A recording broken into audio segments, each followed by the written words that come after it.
My name is Sarah. I'm 28 years old. And I'm finally ready to tell you about the family that destroyed me while whispering sweet words of love. They carved out pieces of my soul with surgical precision, each cut delivered with a smile, each wound bandaged with promises that this was all for my own good. I used to believe them. I used to think that love was supposed to hurt this much. That family meant sacrificing everything you were for everything they needed you to be. It started when I was 7 years old, though I didn't understand it then. My mother would sit me down at our kitchen table, her perfectly manicured fingers drumming against the wooden surface while she explained why I needed to be better. Always better, never good enough as I was. The first time she told me I was disappointing her, I felt something crack inside my chest. Not break, just crack. Like the first hairline fracture in a windshield before the whole thing shatters. She had this way of looking at me, her blue eyes narrowing just slightly, her lips pressed into a thin line of disapproval. It was a look that could strip the confidence right out of you, leaving you raw and exposed. I would stand there in my little yellow dress, the one with the sunflowers that I loved so much, and feel myself shrinking under that gaze. She would tell me about all the ways I had failed that day. How I spoke too loudly at dinner, how I forgot to make my bed properly, how I didn't smile enough when her friends came over. But then she would pull me close, wrap her arms around me, and whisper that she only wanted the best for me. That she loved me too much to let me be mediocre. That this was what mothers did for their children. They pushed them to be perfect because the world was cruel to imperfect people. I would breathe in her perfume, feel the softness of her cashmere sweater against my cheek, and believe every word. This was love. This was care. This was what family meant. My father was different, but equally devastating. Where my mother was precise in her destruction, he was chaotic. He would come home from work carrying the weight of his own failures, his own frustrations, and he would pour them all over our house like gasoline.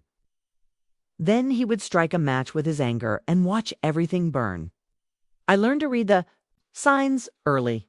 The way he would slam the car door just a little too hard. The way he would loosen his tie with sharp, jerky movements. The way he would stand in the doorway of our living room, surveying his kingdom with the eyes of a disappointed God. When the explosion came, it was always my fault. I was too loud, too quiet, too happy, too sad. I existed incorrectly in his presence, and he made sure I knew it. But afterward, when the storm had passed and the debris was still settling, he would find me in my room. He would sit on the edge of my bed, his big hands gentle now, and he would tell me that he was sorry, that he loved me more than life itself, that he only got angry because he cared so much about making me strong. He would brush my hair back from my face and promise that someday I would understand, that someday I would thank him for teaching me how to survive in a world that would try to break me. I believed him too. I believed them both. Children are designed to trust their parents, to accept their version of reality as the only truth. That matters. So I learned to twist myself into whatever shape they needed me to be. I learned to smile when I wanted to cry, to be quiet when I wanted to scream, to disappear when I wanted to exist. I learned that love was conditional, that acceptance was earned. That family was something you had to constantly prove you deserved. The cracks kept spreading. By the time I was 10, I had developed a nervous habit of pulling at my hair when I was anxious. My mother noticed, of course. She always noticed everything. She sat me down at that same kitchen table and explained that this behavior was unacceptable, that it made me look crazy, that people would think there was something wrong with me. She made me sit on my hands for an hour every day after school, practicing self-control. She called it therapy. She called it love. My younger brother Jake was born when I was 8, and for a brief moment I thought maybe things would change. Maybe they would have someone new to focus on, someone else to mold and shape. But instead, Jake became my responsibility. I was supposed to be the perfect big sister, the one who never complained, never needed anything, never caused problems. I was supposed to help raise him while still being a child myself. I was supposed to be mature enough to understand that his needs came first, but young enough to not question why mine didn't matter at all.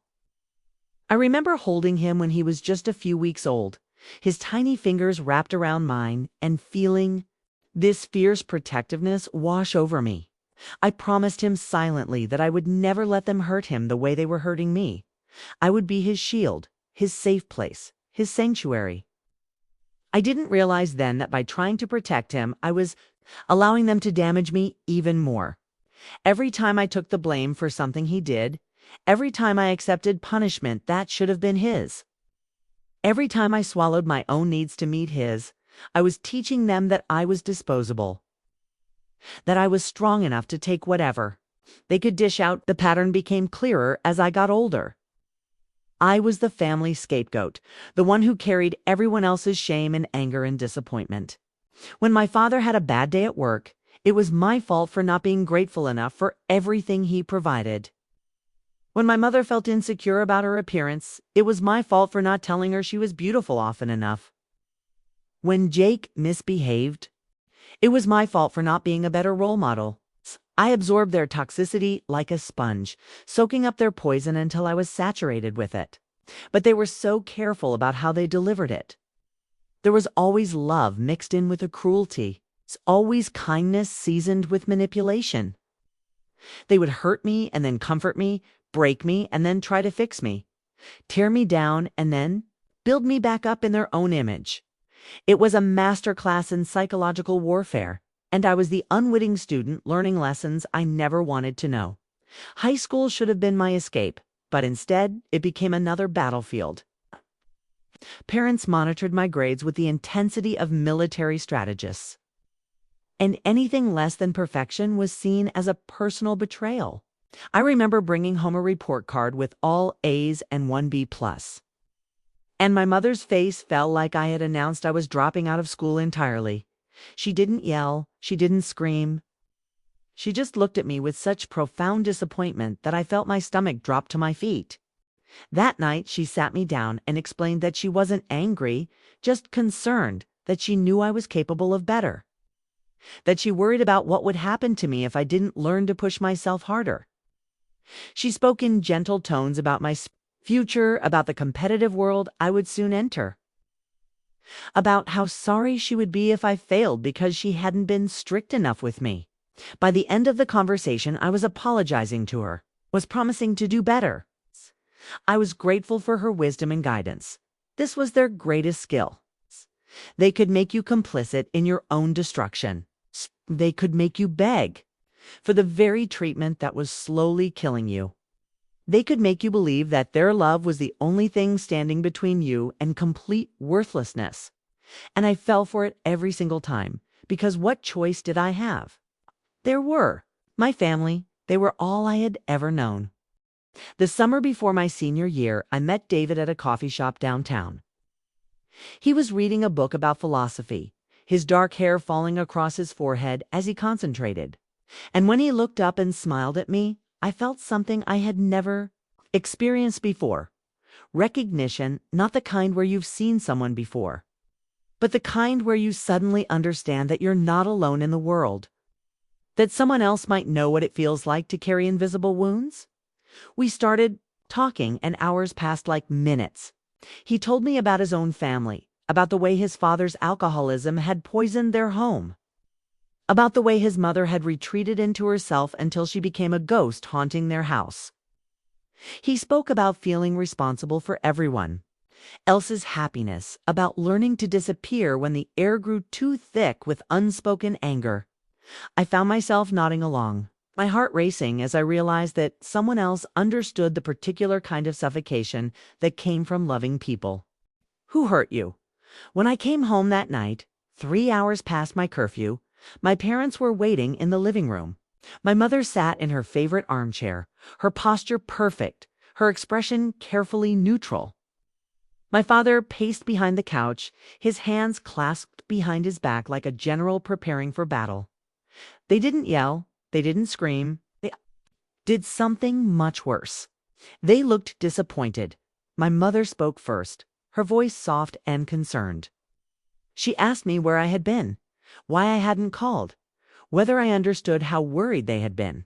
She painted a picture of two loving parents sitting by the phone, imagining their daughter hurt or lost or worse.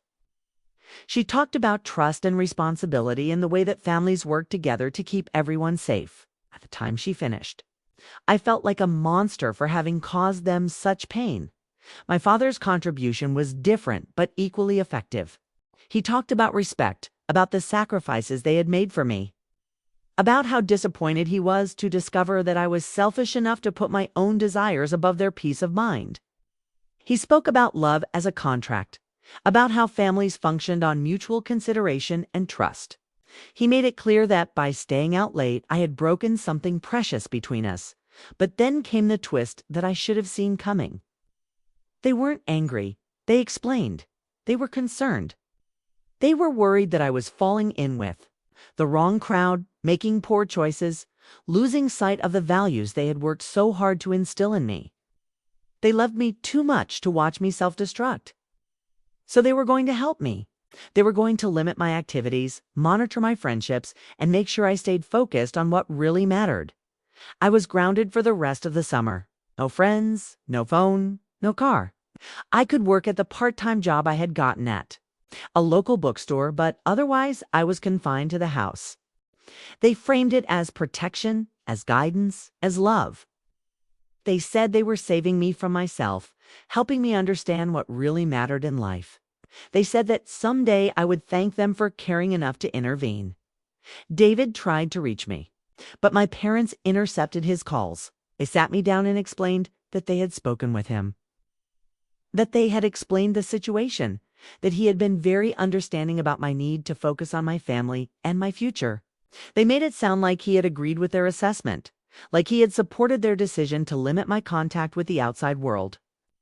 I believed them because I had no choice but to believe them.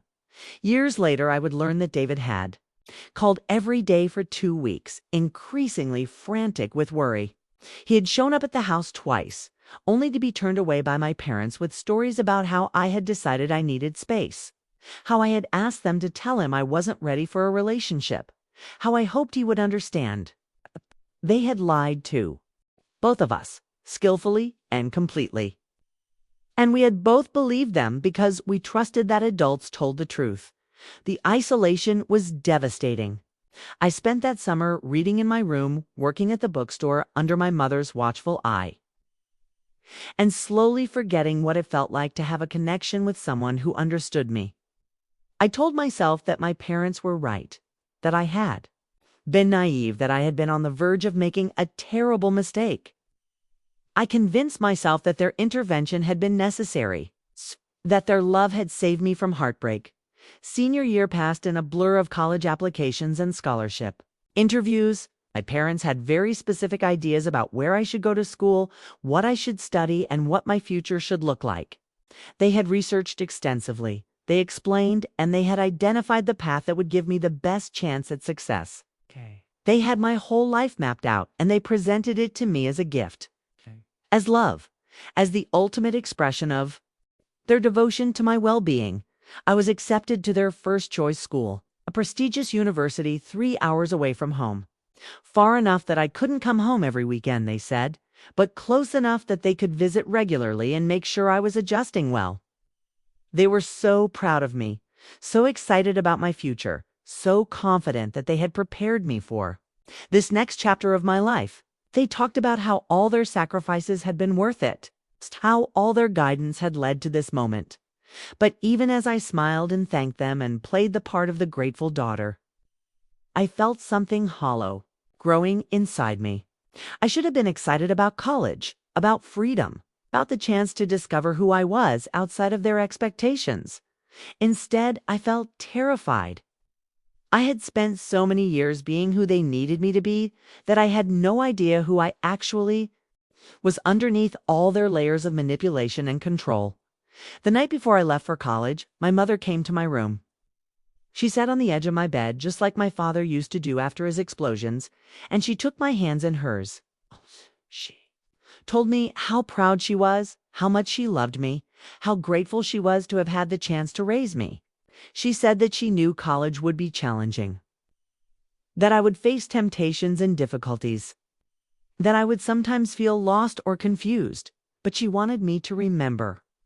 She said that everything she and my father had done had been to prepare me for this moment. Every correction, every consequence, every moment of guidance had been building toward this. They had given me the tools I needed to succeed, the strength I needed to persevere, the wisdom I needed to make good choices. She said that their love would be with me always, that I could call them any time I needed support or guidance. As she spoke, tears rolled down my cheeks. Not tears of gratitude or joy, but tears of grief for the girl I had never been allowed to be. Tears for the choices I had never been allowed to make. Tears for the voice inside me that had been silenced so completely that I couldn't even hear it anymore. But I smiled and told her I loved her too, because that was what she needed to hear. That was what good daughters did. My father's goodbye was shorter but no less devastating.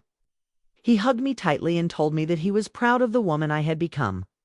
He said that he knew I would represent our family well, that I would make choices that honored everything they had taught me. He said that college was just the beginning, that the real test of their parenting would come in the years ahead as I navigated the adult world. I felt the weight of their expectations settling on my shoulders like a heavy cloak. I was carrying not just my own dreams and fears, but theirs as well. I was responsible not just for my own success, but for validating every decision they had made about my life. I was expected to be living proof that their methods had been justified, that their love had been effective, that their sacrifices had been worthwhile. As I drove away from the house that had been both my home and my prison, I looked in the rearview mirror and saw them standing in the doorway, waving goodbye. They looked like any other loving parents sending their child off to college. They looked normal. They looked caring. They looked like people who had devoted their lives to raising a daughter they adored. And maybe they had. Maybe that was the most devastating part of all. Maybe they really did love me in their own broken way. Maybe they really had thought they were doing what was best for me. Maybe the road to hell really was paved with good intentions, and maybe I was just collateral damage in their quest to create a perfect life. College was supposed to be freedom, but I carried my cage with me. My doormate was a girl named Rachel from California, all sun-bleached hair and easy laughter. And she looked at me like I was a puzzle she couldn't solve. She would invite me to parties and study groups and late-night conversations in the common room.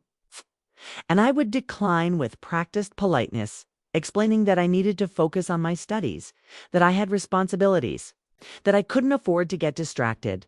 The truth was that I didn't know how to be around people who weren't constantly evaluating my performance. I didn't know how to relax, how to be spontaneous, how to exist without someone monitoring my every move and finding it wanting. When Rachel laughed too loudly or stayed up too late or wore clothes that were too casual, I found myself mentally cataloging all the ways she was failing to meet some invisible standard. I had internalized my parents' voice so completely that I couldn't turn it off even when they were hundreds of miles away. My phone calls home were scheduled for every Sunday evening at exactly 7 o'clock. My parents would conference call me from their landline, and we would spend an hour discussing my classes, my grades, my eating habits, my sleep schedule, and my social interactions. They framed these calls as caring check-ins, as loving parental involvement, as necessary support for a young woman navigating the challenges of college life. But really, they were interrogations.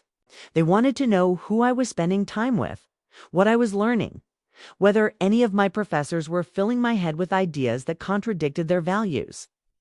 They wanted detailed reports on my daily activities, my thoughts, my feelings, my plans.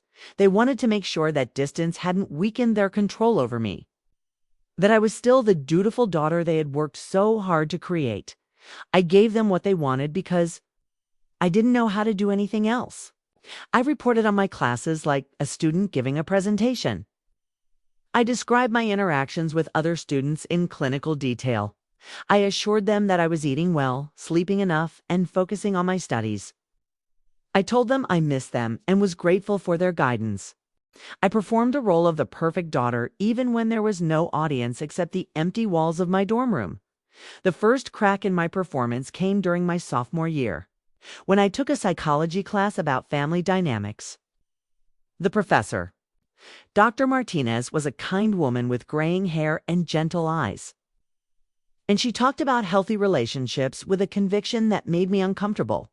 She described families where children were encouraged to express their own opinions, where mistakes were met with understanding rather than punishment, where love was given freely rather than earned through perfect behavior. I found myself taking notes not just about the academic material, but about the very concept of unconditional love. I had never heard it described so matter-of-factly, as if it were a basic human right rather than a fairy tale. Dr. Martinez talked about emotional manipulation, about gaslighting, about the way that well-meaning parents could damage their children while believing they were helping them. She spoke about these things as if they were common knowledge, as if everyone understood that love shouldn't hurt. After class, I would walk back to my dorm in a daze, feeling like I had been speaking a foreign language my entire life and was just now learning that other people spoke differently. I started to notice things about my fellow students that I had never paid attention to before. The way they called their parents when they wanted to, not because they were scheduled to. Way they made decisions about their majors and their social lives without lengthy consultations with home. The way they seemed to move through the world with a confidence that didn't depend on external validation. I began to realize that most of my classmates weren't walking around with the constant fear of disappointment that had become my baseline. Emotion. They weren't mentally rehearsing conversations before they happened, trying to anticipate every possible way they might fail to meet expectations. They weren't carrying the weight of someone else's dreams and fears and insecurities as if they were their own. The realization was terrifying. If what I had experienced wasn't normal, wasn't healthy, wasn't love in its purest form, then what was it?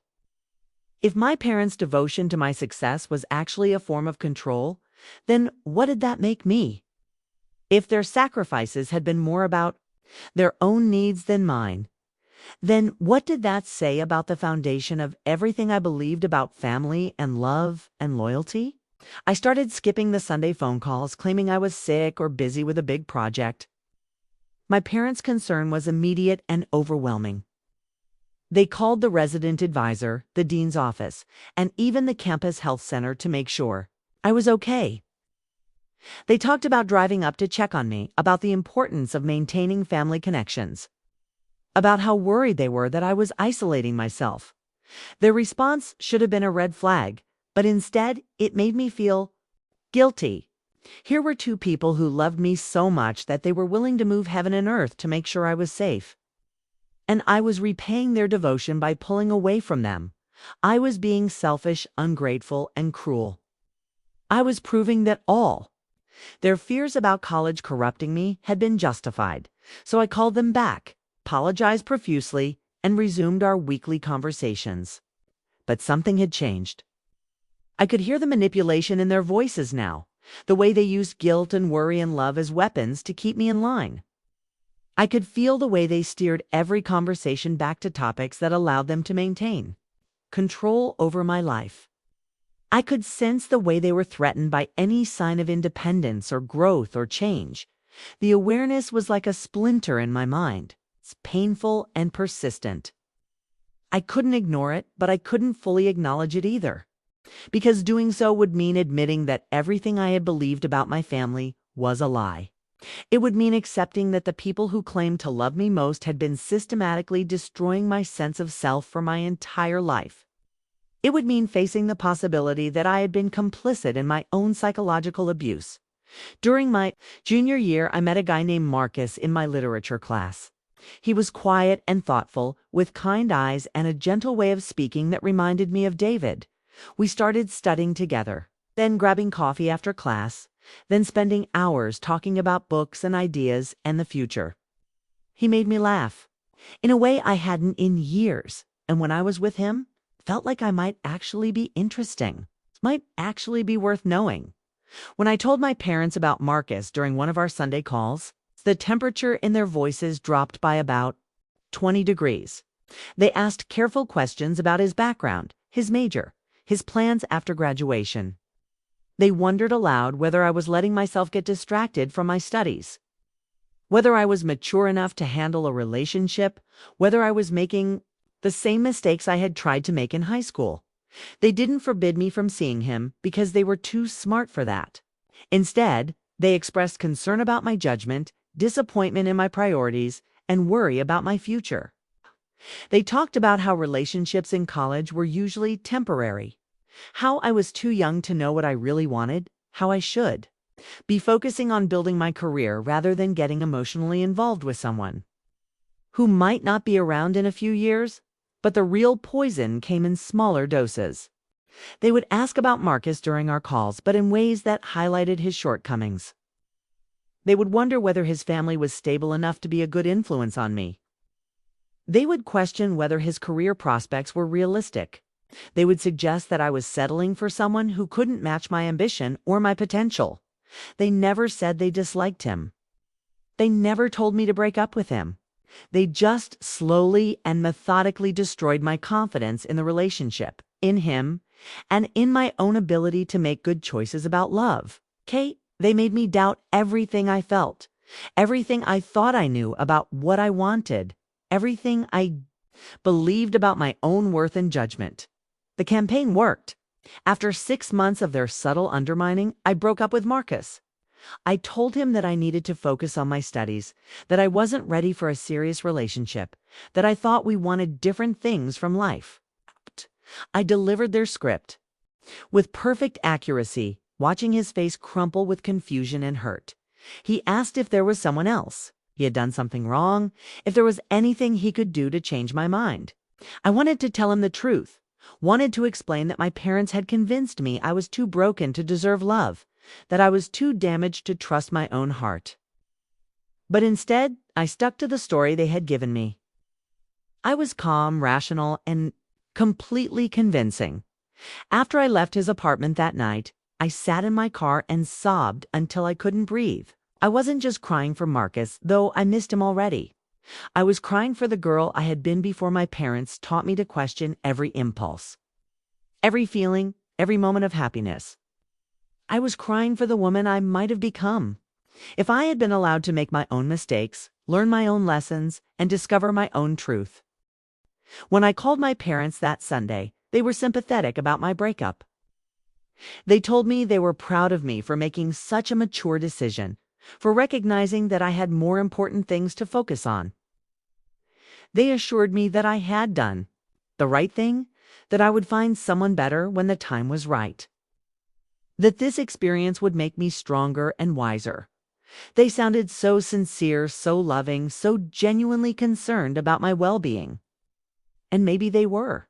Maybe they really believed that they were protecting me from heartbreak, helping me avoid mistakes, guiding me toward a better future. Maybe they thought they were being good parents. Asterix senior year arrived with all the pressure of a final exam. I had been preparing for my entire life. My parents had opinions about everything: my thesis topic, my job applications, my plans for after graduation. They had researched career paths, salary expectations, and growth opportunities.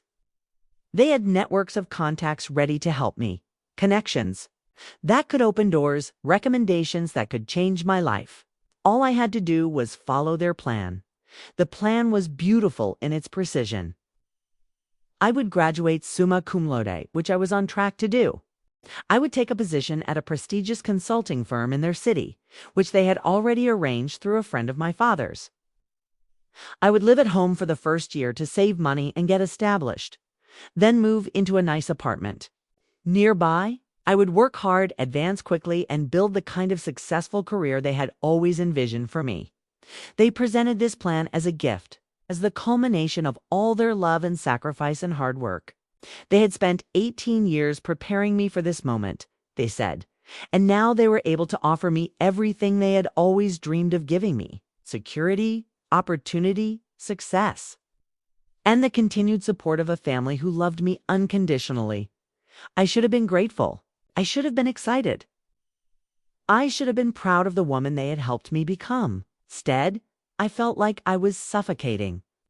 The plan was perfect, flawless, and completely divorced from anything I had ever wanted for myself.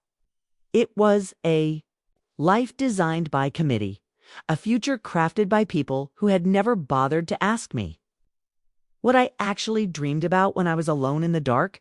But I couldn't say that. I couldn't admit that I had spent 4 years in college and still had no idea who I was or what I wanted. I couldn't confess that their love had been so overwhelming, so controlling, so all-consuming that it had left no room for me to develop my own identity. I couldn't acknowledge that I was 22 years old and had never made a single major decision for myself, so I smiled and nodded and expressed gratitude for everything they had done for me. I accepted the job offer, agreed to move back home, and began the process of packing up my dorm room and preparing to return to the nest that had both protected and imprisoned me. I told myself that this was what successful people did, that this was how loving families worked, that this was what I had always wanted. The night before graduation, my parents took me out to dinner at an expensive restaurant in town. They were both glowing with pride, talking about how excited they were for my future, how confident they were that I would excel in my new position. They talked about the sacrifices they had made, the challenges they had overcome, the dreams they had deferred. To ensure my success, they made it clear that my accomplishments were their accomplishments, that my future was their vindication. My father raised his glass of wine in a toast, his eyes bright with emotion. He thanked me for being the daughter they had always dreamed of, for justifying their faith in me, for proving that their methods had been right all along. He said that watching me graduate was the proudest moment of his life, that all their struggles had been worth it for this moment. My mother added that she was grateful for the chance to continue being part of my life, that she looked forward to watching me grow and succeed in the years ahead. She said that the bond between us had been forged through years of shared challenges and mutual support, that it was stronger than anything the world could throw at us. She said that I would always be her baby, no matter how successful or independent. I felt tears rolling down my cheeks as I listened to them, but I couldn't tell if they were tears of joy or grief. I was crying for the love I heard in their voices, the genuine pride and affection and hope. But I was also crying for the girl who had been erased in the process of becoming the woman they wanted me to be. I was crying for the choices I had never been allowed to make, the dreams I had never been allowed to pursue, the voice I had never been allowed to find. The graduation ceremony was beautiful. I walked across the stage in my cap and gown, shook hands with the dean, and received my diploma while my parents cheered from the audience. I was graduating with highest honors. I had a job waiting for me, and I had a family who loved me enough to sacrifice everything for my success. By any objective measure, I should have been the happiest person in the world.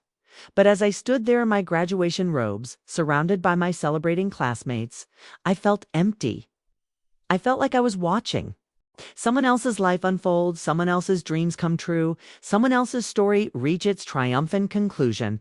I felt like a ghost haunting my own existence, present but not really there, successful but not really alive. The move back home was seamless. My parents had prepared my old room exactly as I had left it, with fresh flowers on the dresser and new sheets on the bed. They had researched the best route to my new office, identified the most convenient parking options, and even arranged for me to have lunch with some of their friends who worked in similar fields. They had thought of everything, planned for every contingency, smoothed every possible obstacle from my path. My first day at the consulting firm was exactly what they had predicted. The work was challenging and prestigious. My colleagues were impressive and accomplished, and my supervisor was pleased with my credentials and potential. I threw myself into the job with the same perfectionist intensity I had brought to school. working long hours, exceeding expectations, and building a reputation as someone who could be counted on to deliver excellent results. My parents were thrilled with my success. They would ask about my projects over dinner, celebrate my accomplishments as if they were their own, and offer advice about office politics and career advancement. They were living vicariously through my professional life, and their joy was so genuine, so complete, that it almost made me forget how hollow I felt inside. But at night, alone in my childhood bedroom, I would lie awake staring at the ceiling and wondering if this was all there was. I had achieved everything they had ever wanted for me, had become everything they had ever dreamed I could be, and yet I felt more lost than ever. I had a successful career, a loving family, and financial security.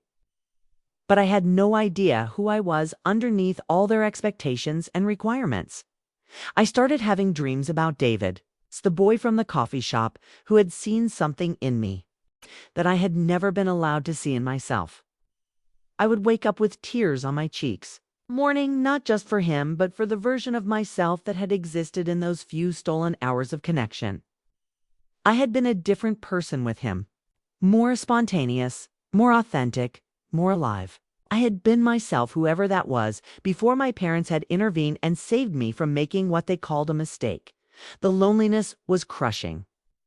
I was surrounded by people who cared about me, who wanted the best for me, who had devoted their lives to my success, and yet I felt completely alone. I was drowning in their love, suffocating under the weight of their expectations, disappearing beneath the layers of the person they had created me to be. Sometimes I would catch myself in the mirror and not recognize the woman staring back at me. She was successful, polished, accomplished, and completely empty. She was everything my parents had wanted her to be and nothing she had ever chosen for herself. She was the perfect daughter, the ideal employee, the model citizen, and she was slowly dying inside. I started to understand that this was what they had meant when they said they loved me. This was their version of love, the complete absorption of another person's identity, the total control over another person's choices, the absolute ownership of another person's future. They loved me the way a sculptor loves clay, the way a gardener loves a plant, the way an artist loves a canvas. They loved what they could make of me, not who I actually was. The realization should have been liberating, but instead it was terrifying. If this wasn't love, if this wasn't family, this wasn't the normal and healthy way that people who cared about each other behaved, then what was it? And more importantly, what was I supposed to do with this knowledge? How was I supposed to untangle myself from the only life I had ever known, the only identity I had ever been allowed to develop? I was 23 years old, and I had never made a single decision that was truly my own. I had never chosen my own clothes, my own friends, my own. I was 23 years old, and I had never made a single decision that was truly my own. I had never chosen my own clothes, my own friends, my own career, my own dreams. I had never even chosen my own thoughts because every opinion I held had been carefully shaped and approved by the people who claimed to love me most. I was a walking testament to their vision of perfection, and I was slowly suffocating under the weight of their success. The breaking point came on a Tuesday afternoon in March. I had been working at the consulting firm for 8 months, and I was reviewing a proposal for a client when my supervisor called me into her office. She was a sharp woman in her 40s named Catherine, and she had been watching my work with interest. She told me that I was being considered for a promotion, that my performance had been exceptional, that I had a bright future ahead of me. But then she said something that stopped me cold. She mentioned that she had spoken with my parents at a company networking event, and they had expressed how proud they were of my success.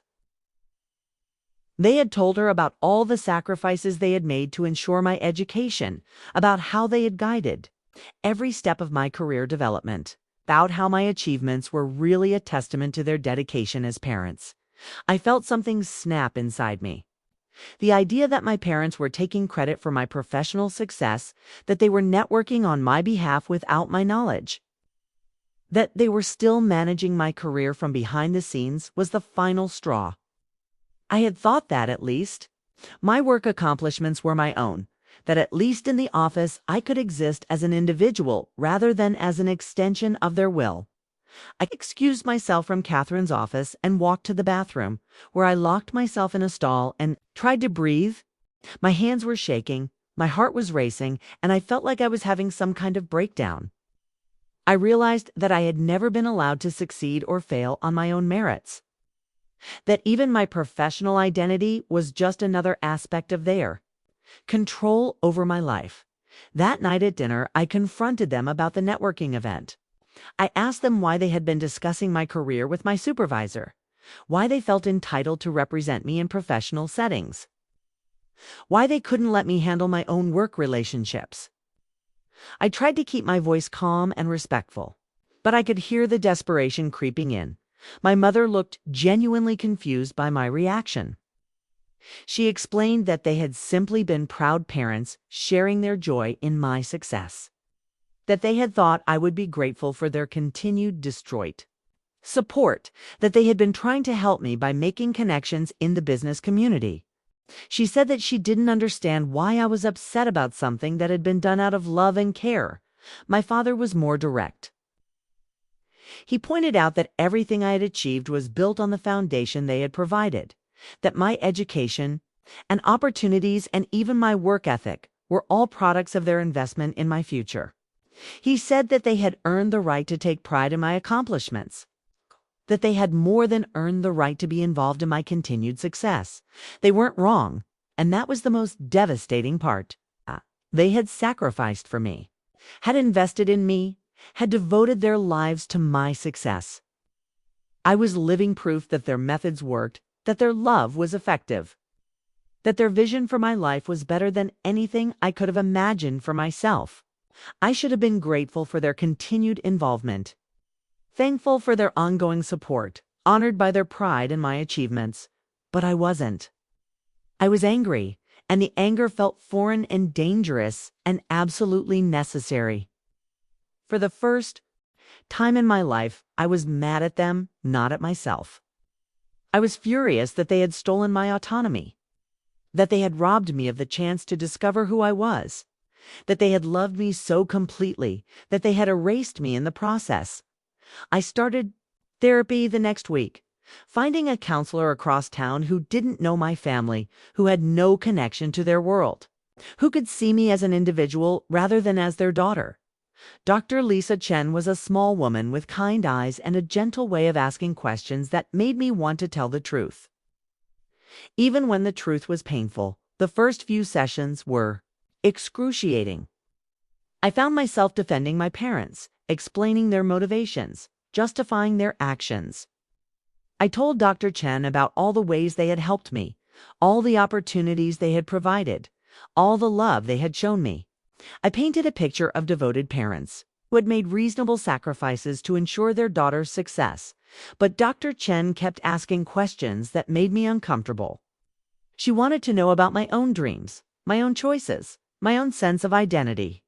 She asked whether I had ever disagreed with my parents about anything significant, whether I had ever been allowed to make mistakes, whether I had ever been permitted to fail.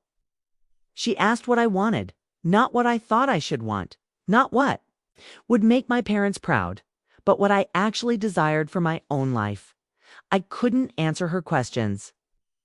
I had spent so many years focusing on their expectations that I had never developed my own.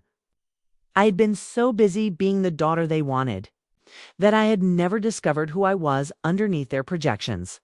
I was a stranger to myself, a mystery wrapped in other people's dreams.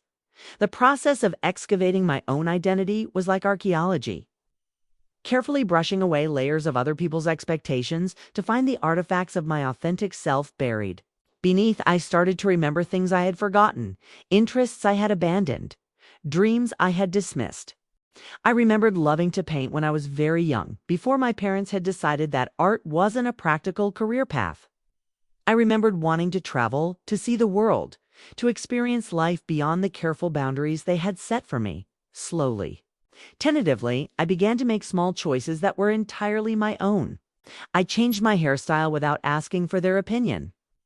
I bought clothes that I liked rather than clothes that met their standards. I started reading books that interested me rather than books that would impress them. These were tiny rebellions, almost invisible acts of self-determination, but they felt revolutionary. My parents noticed the changes immediately. They asked about my hair, commented on my clothes, inquired about my reading material. They framed their observations as caring interest, but I could hear the concern underneath. They were worried that I was changing, that I was pulling away from them, that I was becoming someone they didn't recognize. They weren't wrong. I was changing, and the changes were accelerating. The more I discovered about who I was underneath their expectations, the more I realized how much of myself I had lost.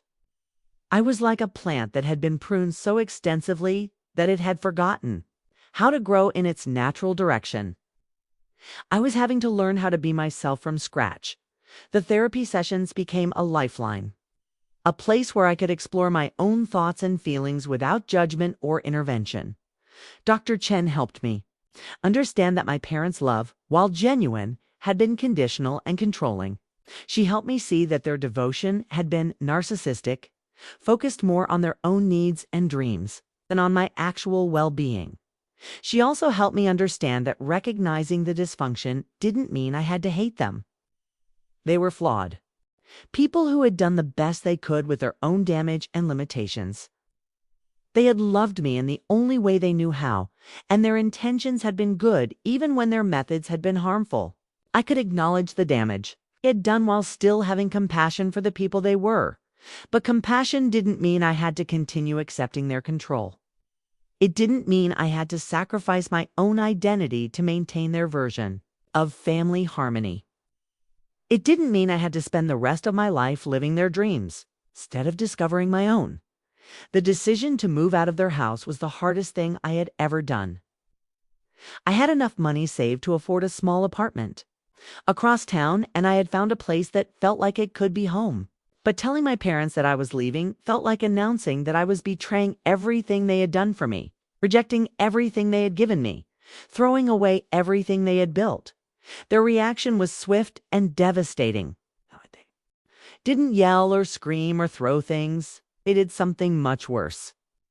They looked at me with such profound disappointment, such complete bewilderment, such genuine hurt that I almost changed my mind on the spot.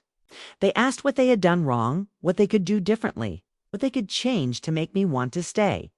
They made it clear that they saw my desire for independence as a rejection of their love, my need for space as ingratitude for their sacrifices, my quest for autonomy as a betrayal of everything they had worked for. They turned my healthy desire for adulthood into evidence of my selfishness, my cruelty, my fundamental inability to appreciate the people who had devoted their lives to my happiness. And for a moment, I believed them. For a moment, I felt like the ungrateful daughter they were describing, the selfish child who was repaying their love with abandonment. For a moment, I wanted to apologize, to stay, to go back to being the person they needed me to be, even if it meant disappearing entirely.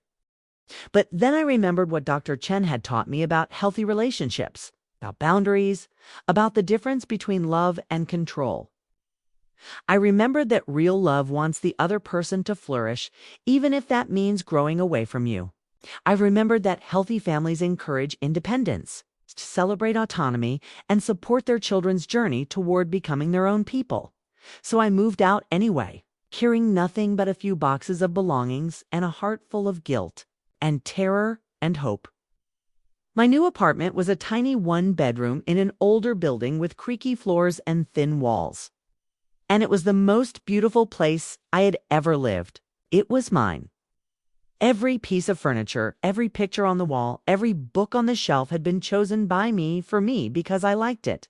For the first time in my life, I was surrounded by things that reflected my own taste, my own personality, my own emerging sense of who I was. The silence was overwhelming at first. I had never lived alone before, had never experienced the profound quiet of a space that contained only my own thoughts and feelings. There was no one to perform for, no one to please, no one to anticipate. or appease. There was just me, and I barely knew who that was. My parents called constantly during those first few weeks. They would check in about my safety, my finances, my emotional state. They would ask if I was eating enough, sleeping enough, taking care of myself properly. They would offer to bring me groceries, to help me organize my space, to fix anything that might be broken. They would remind me that I was always welcome to come home, that my room was waiting for me, that they missed me terribly. Their concern felt genuine, and their offers of help were practical and generous. They sounded like loving parents worried about their daughter's well-being. And part of me wanted to accept their support, to let them back into my life in whatever way felt comfortable. But Dr. Chen helped me understand that this was how the cycle perpetuated itself. They would create problems that only they could solve, manufacture crises that required their intervention, and gradually rebuild the web of dependence that I had worked so hard to escape. So I learned to set boundaries, to say no to their help, to resist their attempts to manage my life from a distance. I learned to screen my calls, to limit our conversations to specific times and topics, to protect my newfound independence from their well-meaning intrusions. It was exhausting work, like swimming upstream against a current of love and guilt and obligation. The hardest part was the loneliness. I had spent my entire life surrounded by people who cared about me, who were invested in my well-being, who wanted to be involved in every aspect of my existence. Now I was alone with my thoughts, my choices, my mistakes, and my successes. I had to learn how to be my own cheerleader, my own critic, my own source of validation and support. I started exploring interests that I had never been allowed to pursue. I took a pottery class at the local community center where I discovered that I had decent hands and a love for the meditative process of shaping clay. I joined a hiking group where I met people who shared my newfound appreciation for being outdoors and away from other people's expectations. I started volunteering at an animal shelter where I could give love without strings attached and receive affection without conditions. These activities were small acts of rebellion, ways of discovering who I was when I wasn't being who someone else needed me to be. I was terrible at pottery, mediocre at hiking, and completely devoted to the rescue dogs who didn't care about my achievements or my potential. These pursuits didn't advance my career or impress my parents or fit into any grand plan for my future. They were just mine, and that made them precious. Slowly, I began to develop a sense of my own preferences, my own opinions, my own dreams. I discovered that I liked spicy food, loud music, and movies that made me cry. I learned that I was more introverted than I had realized, that I needed quiet time to recharge, that I preferred deep conversations with a few people over small talk with many. I found out that I had strong opinions about social justice, environmental issues, and the importance of mental health care. These discoveries felt revolutionary. I was 24 years old and learning basic things about myself that most people figured out in adolescence. I was like a late bloomer finally coming into season, slowly unfolding into the person I had always been underneath all the layers of other people's expectations. My relationship with my parents evolved during this period, becoming more distant but also more honest. They were hurt by my boundaries, confused by my choices, and worried about my future. They couldn't understand why I was throwing away everything they had built for me, why I was choosing struggle over security, why I was rejecting their love and guidance. But I wasn't rejecting their love. I was learning to distinguish between love and control, between caring and possession, between support and manipulation. I was discovering that healthy relationships required space for both people to be themselves, room for disagreement and growth and change. I was realizing that the best thing they could do for me was to let me make my own mistakes and learn my own lessons. The process wasn't linear or easy. There were days when I questioned everything, when I wondered if I was being ungrateful or selfish or naive. There were moments when I missed the safety of their control, the certainty of their plans, the comfort of their constant attention, There were times when I felt like I was failing at independence, like I was proving that they had been right to doubt my judgment. But there were also moments of pure joy, instances when I felt completely alive and authentically myself. Like the time I decided to take a weekend trip to the mountains by myself, without telling anyone where I was going or when I would be back. Like the evening I spent 3 hours on the phone with an old college friend, talking about everything, and nothing without watching the clock or worrying about what I should be doing instead. Like the morning I woke up and realized I had gone an entire day without thinking about what my parents would think of my choices. I started dating again, tentatively and carefully. I met a man named Alex through my hiking group, and he was everything my parents would have disapproved of.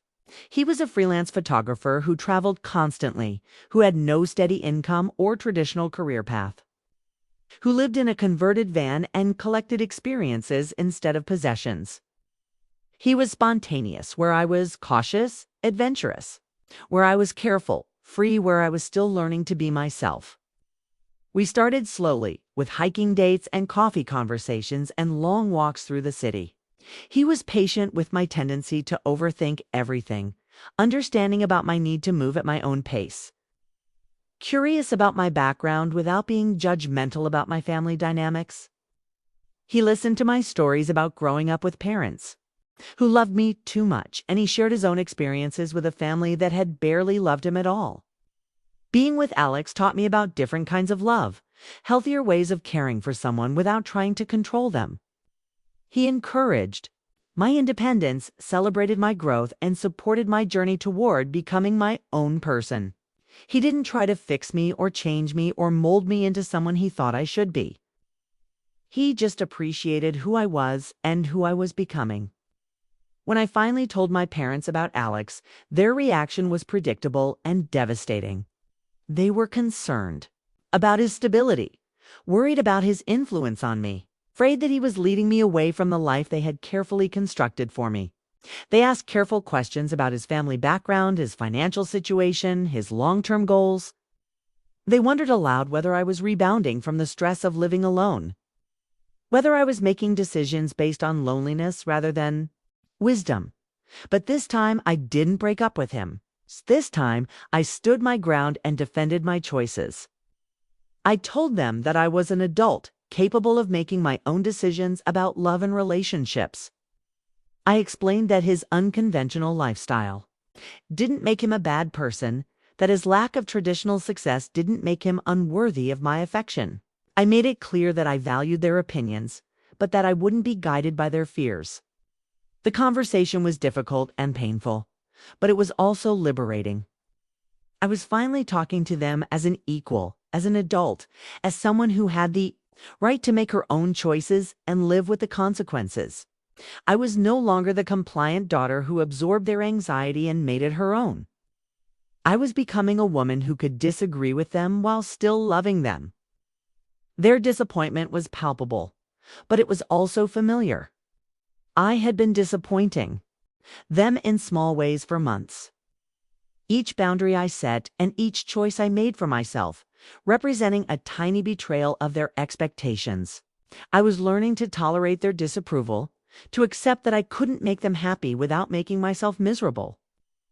The relationship with Alex lasted 8 months, and it taught me valuable lessons about love, trust, and communication. When it ended, it was because we wanted different things from life, not because anyone interfered or manipulated or controlled the situation. It was a clean break, a mutual decision, a natural conclusion to something that had been beautiful while it lasted. I grieved the end of the relationship, but I also celebrated it. I had chosen someone for myself, had loved someone on my own terms, had ended something when it was no longer working. I had experienced the full cycle of a healthy relationship, from beginning to end, without outside interference or manipulation. I had proven to myself that I was capable of making my own choices about love, even if those choices didn't always work out perfectly. My parents' reaction to the breakup was complicated. They were sympathetic about my heartbreak, but I could hear the relief in their voices. They were glad that I was no longer involved with someone they considered unsuitable. hopeful that I might be ready to reconsider their guidance, optimistic that this experience had taught me the value of their wisdom, but I hadn't learned to doubt myself. I had learned to trust myself. I had discovered that I could survive disappointment, that I could handle heartbreak, that I could pick myself up after failure and try again.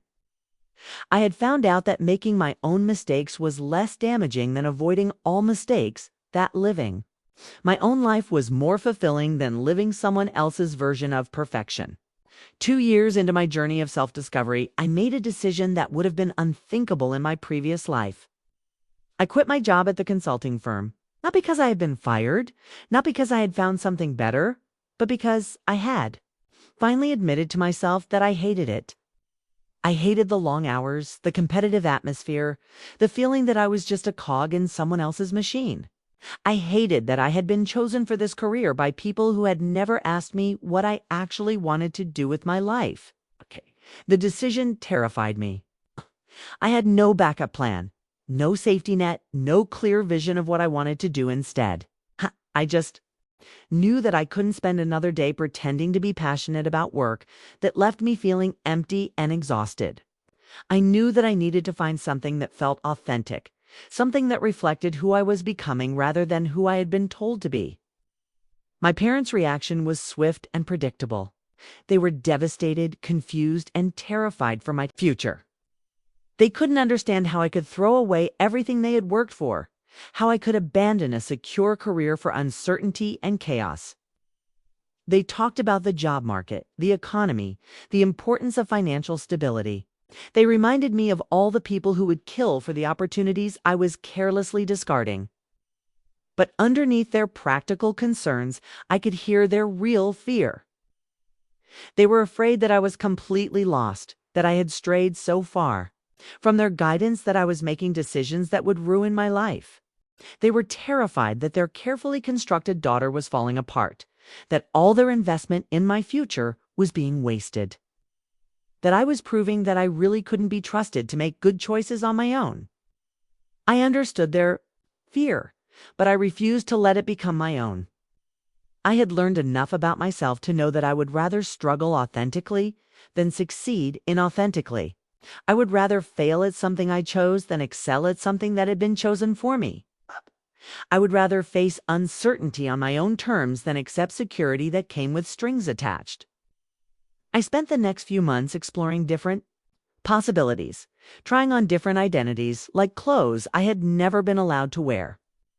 I worked part-time at a local bookstore, where I discovered that I loved helping people find exactly the right story at exactly the right moment. I volunteered. More hours at the animal shelter, where I found deep satisfaction in caring for creatures who needed love without conditions. I took evening classes in creative writing, where I began to explore the stories I had been carrying inside me for years. The writing was a revelation. I'd always been good with words, had always been able to express myself clearly and persuasively. But I had never tried to write creatively. Kay had never attempted to capture the complexity of human emotion, so the mesenses of real relationships, the beauty and pain of authentic experience. I had never tried to tell stories that mattered too. Me rather than stories that would impress other people. My first attempts were terrible, clumsy explorations of feelings I barely understood. But gradually, I began to find my voice, to discover what I wanted to say and how I wanted to say it.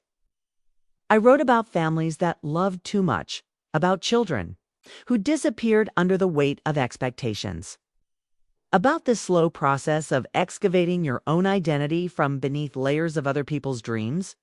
I wrote about my parents trying to capture the complexity of people who had damaged me while genuinely believing they were helping me. I wrote about the confusion of being harmed by people who loved you, about the difficulty of healing from wounds that had been inflicted with good intentions. I wrote about the process of learning to trust yourself when you had been taught that your own judgment was unreliable. The writing helped me understand my own experience, helped me make sense of the tangle of emotions I had been carrying for years.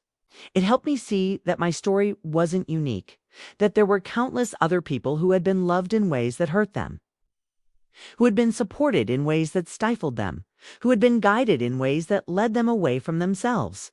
I started sharing my work in the writing class, tentatively at first, then with growing confidence. My classmates responded with recognition with their own stories of complicated families and difficult love. I realized that I wasn't alone in this experience, that there was a whole community of people who understood what it meant to be broken by the people who were supposed to protect you. One of my classmates, a woman named Alina, approached me after class one evening. She was in her 40s, with silver-streaked hair and knowing eyes, and she told me that my writing had helped her understand her own relationship with her mother. She asked if I had ever considered writing professionally, if I had thought about sharing these stories with a wider audience. The idea hadn't occurred to me, but it planted a seed that began to grow. I started researching publications that focused on family dynamics, mental health, and personal growth. One submitted a few pieces, expecting rejection but hoping for consideration. To my amazement, one of them was accepted by a small magazine that specialized in essays about difficult relationships. Seeing my words in print was intoxicating. Knowing that my experience might help someone else feel less alone was deeply fulfilling. I realized that this was what I wanted to do with my life, not because it would make me rich or famous or successful in the traditional sense, but because it felt authentic, meaningful, and completely mine. My parents' reaction to my first published piece was complicated. They were proud that I had achieved something, but they were also hurt by the content.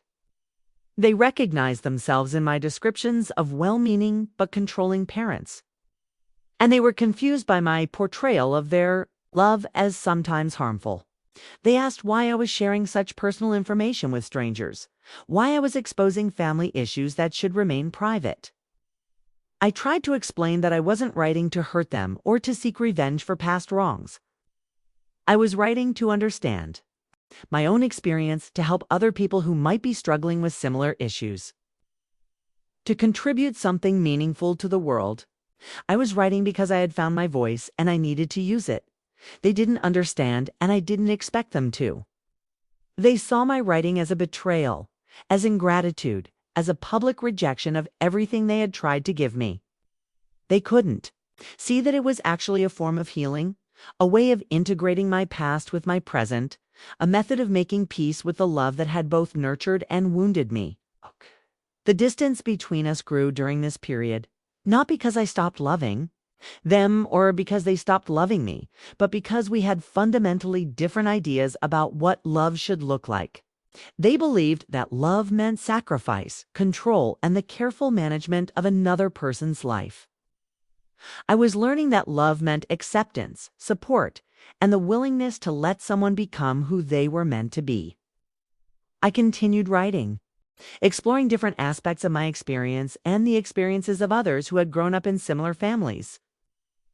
I wrote about the guilt that came with setting boundaries, the fear that accompanied independence, the confusion of learning to trust your own judgment after years of being told it was unreliable.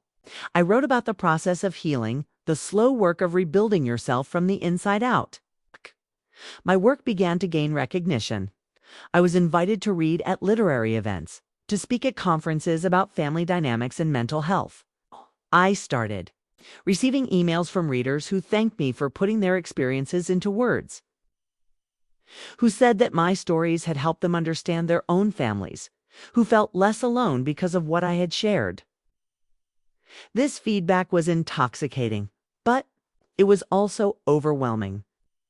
I was being praised for my honesty, my courage, my ability to articulate difficult truths. But I was also being criticized by people who thought I was being unfair to my parents, who believed that family loyalty should prevent me from sharing such personal stories, who accused me of exploiting my childhood for professional gain. The criticism hurt, but it also clarified something important for me. I realized that I wasn't writing for everyone. I was writing for people who understood the complexity of difficult family relationships, who recognized that love could be complicated, and sometimes, had loved them in ways that hurt them. I was also writing for myself, For the girl who had spent years believing that her own perceptions were wrong, that her own feelings were invalid, that her own needs were selfish. I was writing to validate that experience, to honor that struggle, to acknowledge that it was possible to love someone, while also recognizing that their love had been damaging.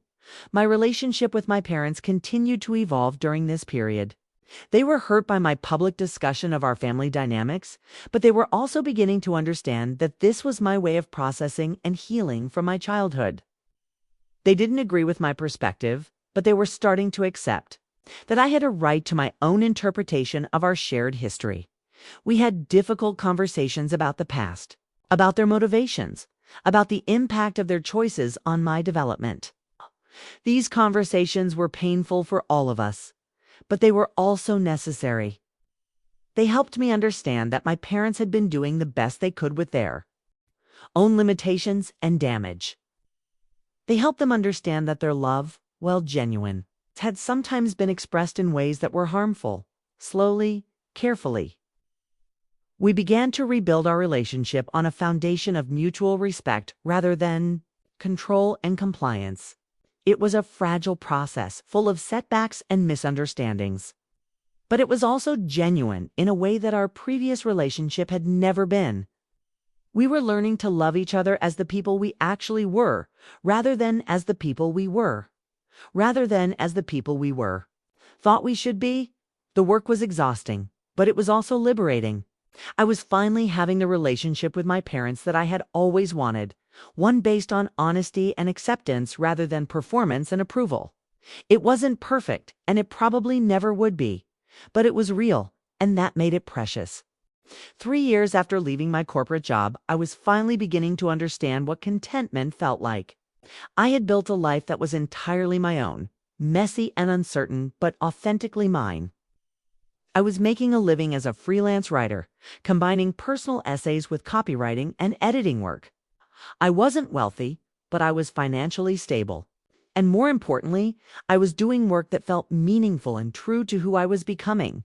My apartment had evolved into a real home, filled with books I had chosen, art I had created, and plants I had managed to keep alive.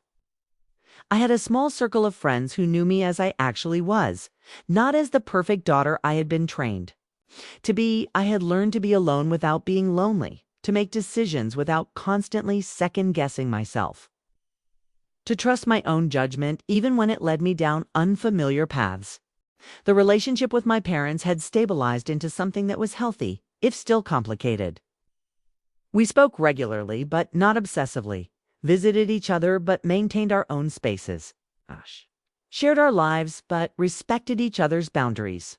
They were still disappointed by some of my choices, still worried about my unconventional career path, still confused by my rejection of their carefully laid plans. But they were also proud of my independence, impressed by my writing, and grateful that I had found a way to be happy. My brother Jake had grown up during my years of struggle and discovery, and he had become a source of unexpected insight and support. He was 20 now, a college student studying engineering, and he had watched my journey with interest and understanding. He had seen how my parents' love had both nurtured and constrained me, and he had learned to set his own boundaries while still maintaining close relationships with them. Jake had the advantage of learning from my mistakes, of seeing what happened when you tried to be everything your parents wanted you to be. He was more direct with them than I had ever been, more willing to disagree, more comfortable with disappointing them when necessary. He had found a way to love them while also protecting himself, to appreciate their sacrifices while also insisting on his own autonomy. Watching him navigate his relationship with our parents was both inspiring and painful. I was proud of his strength and clarity, but I was also grieving for the girl I had been. The one who had never learned to say no, who had never been taught that her own needs mattered. I was mourning the years I had lost trying to be perfect, the opportunities I had missed while focused on meeting their expectations. But I was also grateful for the journey, for the long and difficult process of discovering who I was underneath all their projections. I had learned things about resilience, about self-respect, about the importance of authenticity that I might never have discovered if my path had been easier. I had developed a strength that came from surviving my own worst fears, from learning that I could disappoint people I loved and still be worthy of love. During this period of relative stability, I met someone who would change my understanding of what healthy love could look like. Her name was Rebecca, and she was a therapist who specialized in family trauma.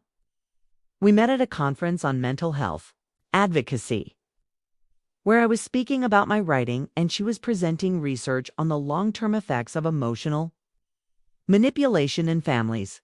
Rebecca was everything I had never known I was looking for. She was intelligent and compassionate, strong and gentle, independent and committed to connection. She understood my history without trying to fix it, supported my healing without trying to control it, and loved me without trying to change me. She had done her own work to understand her family patterns, to heal from her own wounds, to become the person she wanted to be. Our relationship developed slowly, built on a foundation of mutual respect and genuine compatibility. We had long conversations about everything and nothing, shared our dreams and fears and hopes for the future. She encouraged my writing, supported my career choices, and celebrated my growth. She also challenged me when I fell back into old patterns, held me accountable when I was being less than honest with myself, and helped me continue the work of becoming fully myself. When I told my parents about Rebecca, I was prepared for their 5 concerns, their questions, their subtle attempts to undermine my confidence in the relationship. But their reaction surprised me. They were cautious but respectful, curious but not intrusive. They had learned, through years of difficult conversations and careful boundary setting, that their approval was not required for my happiness. They invited Rebecca to family dinners, included her in holiday celebrations, and made genuine efforts to get to know her as a person rather than as a threat to their influence over me. They were still my parents, still prone to worry and control, but they were also learning to trust my judgment, to respect my choices, to support my happiness even when they didn't fully understand it. The process of integrating Rebecca into my family was a test of all the progress we had made. It required my parents to accept that I was an adult, capable of choosing my own partner, that my happiness didn't depend on their approval, that my life was my own to live. It required me to maintain my boundaries while also allowing them to be part of my joy, to protect my relationship while also sharing it with them. We navigated this challenge with more grace than I had expected. There were moments of tension, instances when old patterns threatened to reassert themselves, but we had all learned new ways of relating to each other. We had developed the skills to communicate honestly, to disagree respectfully, to love